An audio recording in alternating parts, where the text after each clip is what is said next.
Como tú, que perdona la maldad y olvida el pecado del remanente de su heredad, no retuvo para siempre su enojo, porque se deleita en misericordia. Para iniciar esta lección, hermanos, tuve un par de preguntas que a lo mejor se pueden dar un poco más de preguntas. Se me ocurrió para hacérselas y decirles, ¿qué siente usted si es que ya lo hace? ¿O qué sentiría si lo realizaría en un futuro?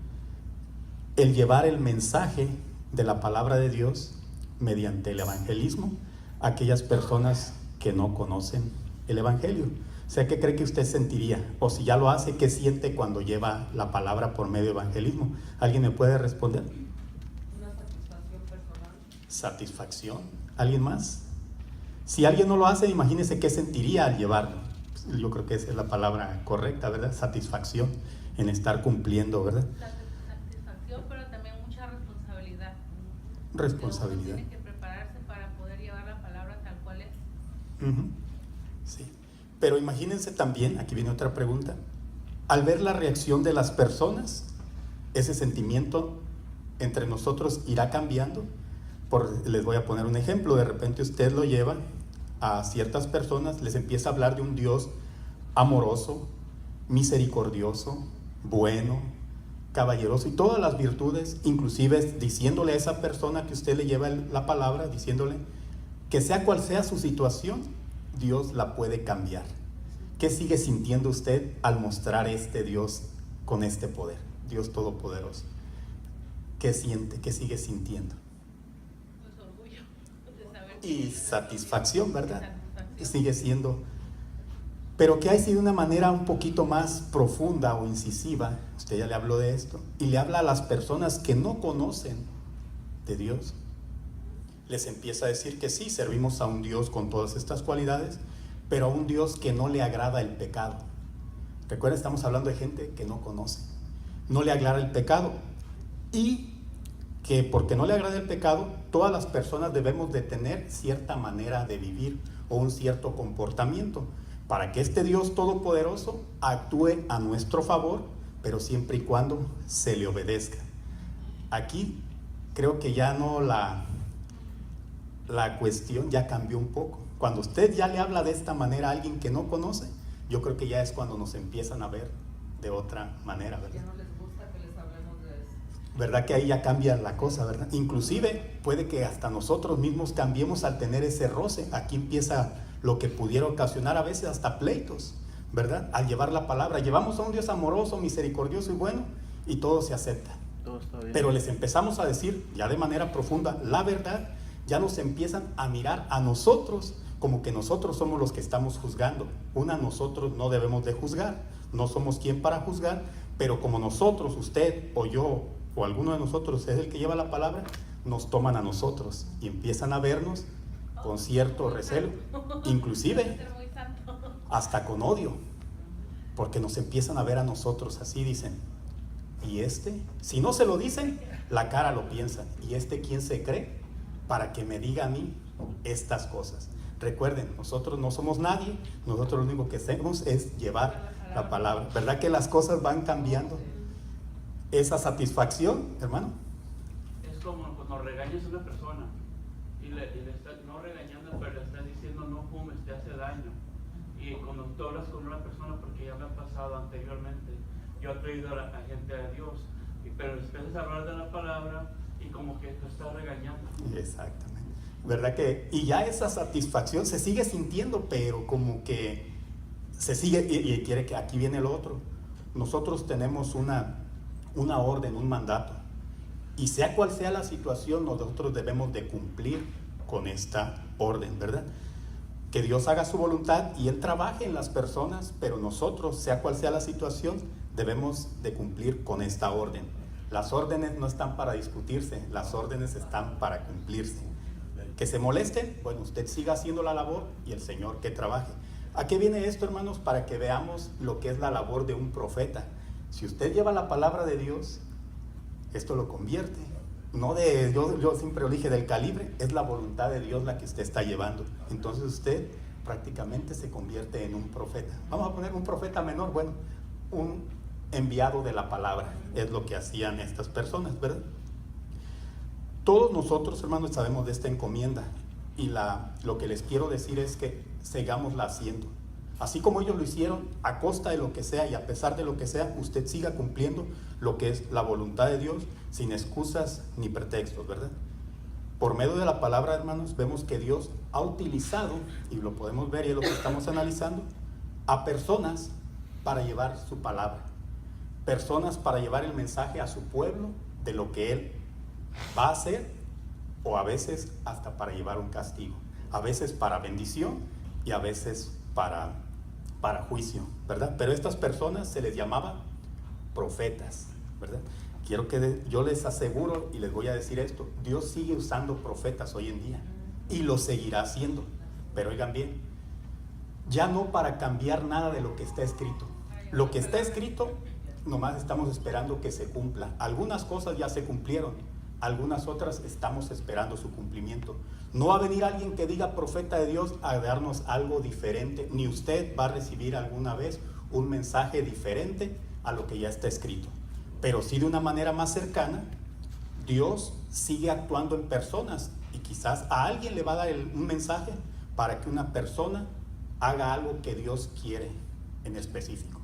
O sea, Dios sigue trabajando mediante profetas, y Dios, vemos, mediante la palabra y mediante estos profetas, que su palabra se cumple, siempre se cumple. En el caso de los profetas podemos ver que Dios es un Dios amoroso, misericordioso, bueno, caballeroso, pero por sobre de todas estas cosas, hermano, quédese con esto: Dios es soberano. Por encima de todo esto está su soberanía, y Él siempre hará cumplir su palabra, siempre. En el caso aquí tenemos para muestra un botón. Nosotros decimos, Dios es caballero. Cuando Dios quiere que algo se cumpla, se cumple. Por encima de la caballerosidad o por encima del libre albedrío de las personas. Entre los profetas menores tenemos el caso de Jonás. Él dice, yo no voy a ir a Nínive. ¿Y él qué? Sabemos el resultado. Él fue. Dios es soberano. Él va a hacer cumplir su palabra. O sea, mi hermano, si algún día usted recibe por ahí de un siervo de Dios una profecía y que le diga, hermano Abraham, tiene que barrer toda la iglesia, es mejor que vaya buscando la escoba, porque lo va a hacer. Dios hace que su palabra se cumpla.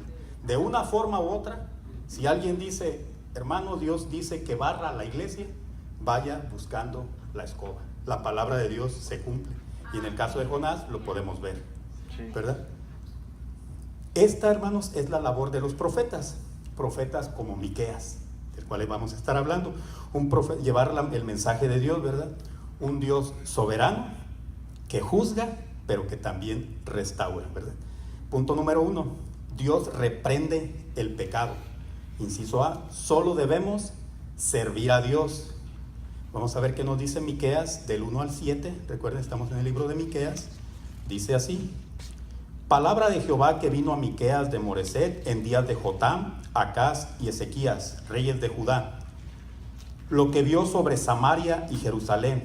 Oíd, pueblos todos, está atenta tierra y cuanto hay en ti. Y Jehová el Señor desde su santo templo, sea testigo contra vosotros. Porque he aquí Jehová sale de su lugar y descenderá y hollará las alturas de la tierra, y se derretirán los montes debajo de él, y los valles se hendirán como la cera delante del fuego, como las aguas que corren por un precipicio. Todo esto por la rebelión de Jacob y por los pecados de la casa de Israel. ¿Cuál es la rebelión de Jacob? ¿No es Samaria? ¿Y cuáles son los lugares altos de Judá? ¿No es Jerusalén? Haré pues de Samaria montones de ruinas y tierra para plantar viñas. Y derramaré sus piedras por el valle y descubriré sus cimientos. Y todas sus estatuas serán despedazadas y todos sus dones serán quemados en fuego, y asolaré todos sus ídolos, porque de dones de rameras los juntó y de dones de rameras volverán. Hermanos, después de esta lectura vemos, hermanos, que Dios está verdaderamente enojado con su pueblo, ¿verdad? Pero antes de meternos, vamos, en el desarrollo de estos acontecimientos, de manera, ¿verdad? Vamos a ver a quién en específico se refiere en esta ocasión, al pueblo de Dios, y quién es Miqueas. Aquí no lo dice. Miqueas era de una pequeña población de Moreset, una ciudad pequeña a un lado de una ciudad llamada Gat. Traje mi pero de todas maneras nada sirve porque me tiembla y no podré. Miren, aquí vemos. Quiero decirles que el reino de Dios, el reino de Israel fue dividido en dos porciones. Si recuerdan eso, ¿verdad? Fue dividido. El reino del norte quedó para el pueblo de Israel, llamado así, el pueblo de Israel, y el del sur, con su capital Samaria, y el del sur, el pueblo de Judá, o el reino de Judá, con su capital Jerusalén. Aquí lo podemos ver. Estos fueron, lo voy a intentar. Miren. Qué bueno, no sirvió. Bueno, fue por falta de pilas. Esto es bueno siempre saberlo, hermanos, para que veamos, porque muchas veces nosotros escuchamos el pueblo de Judá, el pueblo de Israel. Los dos es el mismo pueblo de Dios, pero por cuestiones políticas hubo una división. El pueblo del reino de Judá al sur, con su capital Jerusalén, y el reino de Israel al norte, con su capital Samaria. Miqueas era de una pequeña ciudad de Moreset, que vendría estando, si ponemos aquí, pues vendría estando por aquí, a 40 kilómetros más o menos de Jerusalén, cercano, no dicen de esa ciudad, a una ciudad llamada Gat. ¿Recuerdan esa ciudad? Una de las 5 principales ciudades filisteas, ¿verdad? De esa ciudad, para que recuerden más esa ciudad, de ahí era Goliat. ¿Recuerdan ese gigante? Todo esto es bueno, hermanos. Recuerden, estamos en una escuela, porque a veces oye unos nombres y uno los va familiarizando. Ok, de Gad, de ahí era, y para que veamos, todo ocurre alrededor o en esta ciudad. Las ciudades filisteas principales, ¿verdad? Asdod, Ascalón, Ecrón, Gaza y Gat. De ahí, de esta pequeña ciudad colindante, pertenecía a Miqueas. Y de los reyes que nos habla aquí, eran reyes sucesivos, ¿verdad? O sea, reyes que fueron dejando el reino. Pues Ezequías fue hijo de Acaz, y Acaz hijo de Jotam. O sea, fueron reyes sucesivos. Esto es nada más para que veamos de qué nos está hablando aquí la palabra, ¿verdad? Vemos que con divisiones o sin divisiones políticas, todo esto seguía siendo el pueblo de Dios, el pueblo de Israel. Y él siempre tuvo profetas para decirles cuál debería de ser la forma de comportarse. Algunos estuvieron trabajando en el reino de Judá, algunos estuvieron trabajando en el reino de Israel. Aquí por eso Miqueas dice que acaso no es Israel, la capital es Samaria, que acaso de Judá. O sea, está siendo parejo. Era el mismo pueblo, aquel pueblo que Dios ayudó a librar a estos hombres de la esclavitud en Egipto. Es el mismo pueblo. Aquellos que vieron su mano poderosa cuando los sacó del Egipto, que los mantuvo en el desierto. Aquellos mismos que Dios los ayudó para que derrotaran a sus enemigos, a poseer la tierra que ahora tenían, ¿verdad?